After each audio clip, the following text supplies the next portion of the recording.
Good morning and welcome to Monday Manna. I'm your host, Frank Adams. So glad you decided to drop by. We're going to be looking at a topic for the next three sessions together on the 3P mantra. The 3P mantra is people, product, and process. We'll look at each of these items on individual broadcasts so that we can absorb as much of our understanding as possible. Let me take just a moment to make you aware of the books that we have available should you be interested. You can find these on Amazon. A lot of the lessons that we're bringing on the Monday Manna broadcast are taken from these books. The first book is Leadership, Biblical Truth for a New Generation of Leaders. The second book is Money for Ministry. Never limit your ministry based on your current resources. And the third book is 10 Leadership Skills Every Christian Leader Should Acquire. And you can locate these at Amazon. If you just go on Amazon Books, type in Frank Adams. These three books will come up, and you can make your selection accordingly. And I also want to mention to you that you have the opportunity to respond or react to our broadcast. There is information at the bottom of the page that you receive the broadcast on that should give you our email address, our phone address, and our mailing address. If you have a personal question that you would like us to respond to privately, or you would like to present a question for discussion on the broadcast, we certainly can do that.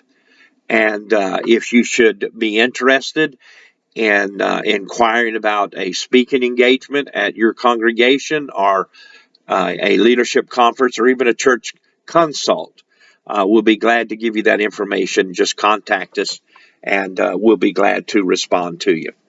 Again, thankful that you're here with us today, and we appreciate you so much. Let's look today at the 3P mantra. I enjoy every opportunity I have to watch CNBC's television program entitled The Prophet with Marcus Lemonis. According to CNBC, when Marcus isn't turning his multi-million-dollar company, Camping World, he lends his expertise to struggling businesses in various industries across the country, using his famous people, process, product principle. Through his 3P mantra, Marcus analyzes every business by the quality of the people, whether they have an excellent and relevant product, and the best possible process for creating, delivering, and selling the product. I personally find Marcus' use of the 3P process insightful and useful in any organization, including the ministry of the church. I'm of the opinion that Marcus's 3P mantra reflects biblical precepts, and I will use them to do these next three programs together. The first P in the 3P mantra is people. The quality of any organization is attributable to the quality of its people. This is why few things are more important than having the right people in the right place at the right time in your organization. Leaders, including pastors, are in the people business. Leadership is about people. There are 7 attitudes that good leaders have when it comes to people. Leadership is a skill that can be learned by the leader. Great preachers often have poor people skills. But let's look at these 7 qualities of a good leader. Number 1, leaders esteem people. Leaders will view people either as adversaries or assets. When people are viewed as adversaries, you will be forever sparring with them. However, when people are viewed as assets and valued, they will generally bring a good return on your investment. Leaders don't always esteem their people. I recall an experience in my own ministry when I realized I did not love and esteem the people that I served. It was not a pretty situation to observe or to be a part of. This reality eventually created a crisis, and I went to God in prayer and confessed, I don't love these people. I then asked God to give me His love for the people. Gradually, I began to notice a sincere affection developing for the people I was called to serve. Oh, what a glad day it was. Everything changed from that point on. Leader, can I ask you a question? Do you esteem people? Do you love the people that you're called to serve? It is significant and important that leaders esteem people. Secondly, good leaders engage people. Leaders lead in close proximity to people. Leadership is basically a people enterprise. Leaders are people of influence. Leaders influence people both intentionally and personally. The reason is because transformational influence does not occur from a distance. Leaders make room for people in their lives.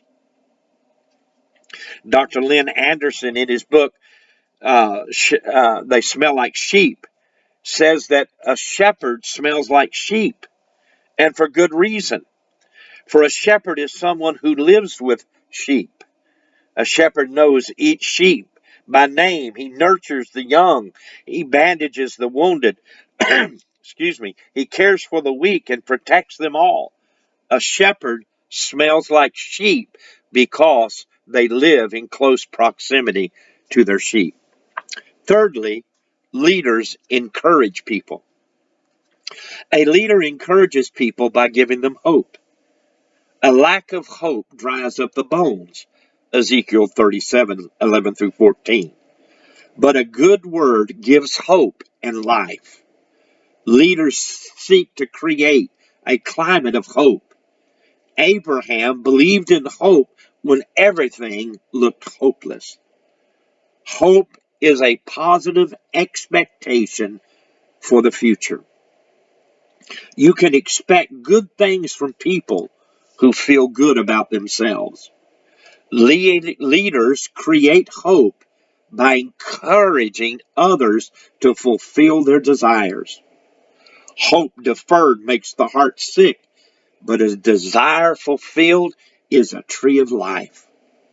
Hope is created when the people begin to experience some wins. The wins may be small at first, but they give hope that better days are ahead. Number 4, leaders evaluate people. Leaders learn to read people. They don't sit in judgment, but they learn to assess attitudes and interests, capabilities, and compatibility. Leaders are aware of the temperaments and strengths and weaknesses of their people. The Bible tells us that Jesus knew what was in man. He knew people. Naivete is a readiness to believe the claims of others without discernment, and it hurts the leaders and their organization. Leaders must learn to vet potential leaders and workers. Caution is always wise when it comes to evaluating future leaders and workers. It is imperative that leaders know their people evaluate their people, their strengths and their weaknesses before placing them in leadership. Remember, Pastor, if you put them up there too quickly, it's going to be awful difficult to get them down. So evaluate them and vet them before you place anyone in leadership. Number 5, leaders enlist people. Leaders naturally attract followers, including volunteers. This attraction is referred to as the buy-in. People buy into leaders before they buy into their vision. 3 levels of the buy-in include the leaders buying into God's vision, then other leaders in the organization buying into the leader's vision, and the people buying into the leader and his God-given vision. Once the leader has God's vision, he seeks the cooperation or the buy-in of other leaders in the organization, and then they seek together the buy-in of the people. Number 6, leaders equip people. Leaders equip people for the work of the ministry. Ephesians 4:11 through 12. Equipping involves both the knowledge and skills necessary to do the work of the ministry. It also involves assisting in the discovery of spiritual gifts and assessing ministry in keeping with that giftedness. Many gifted but inactive Christians ride the pews of nearly every congregation, just waiting to be challenged. They will not feel challenged, however, by busy work assignments that give the superficial appearance of involvement, but they will become and remain excited if they're involved in the congregation's ministry dream and given the opportunity to exercise their unique giftedness. People want to make a difference. They want to be difference makers.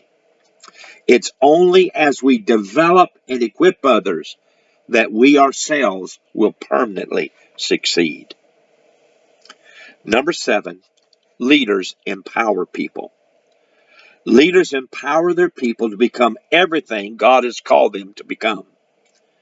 When people are empowered, the church grows, people mature, and the church is edified. The church begins to fire on all cylinders. Momentum rises, obstacles are overcome. Alex Haley, the author of Roots, keeps a picture of a turtle sitting on a fence in his office. He said he kept it there to remind him of a lesson that he learned long ago. That lesson is, if you see a turtle on a fence post, you know it had help getting there. Haley went on to say, anytime I start to think, look how I'm doing, I look at the turtle and me, and I realize I did not get here by myself. This is an important lesson for leaders. If you're going to accomplish anything, you're going to need the help of other people. None of us will ever be truly successful unless a lot of people want us to be. People are leaders, and people that we lead are the organization's greatest asset. So the first P in the 3P mantra is the P that stands for people. Leadership is about people. We esteem people. We engage people. We encourage people. We evaluate people. We enlist people. We equip people. And we empower people. Now that concludes the first P in the 3P mantra. Next Monday, the Lord willing, we'll be back with the second P in the 3P mantra. And then the third broadcast, the Lord willing, will cover the other P. Thanks so much for tuning in today. And if you will, if you know a friend, please forward them this broadcast and encourage them to listen in. I'd also encourage you to like and share and even to ask for us to send this directly to you. We'd appreciate it very much. God bless you. Have a wonderful day.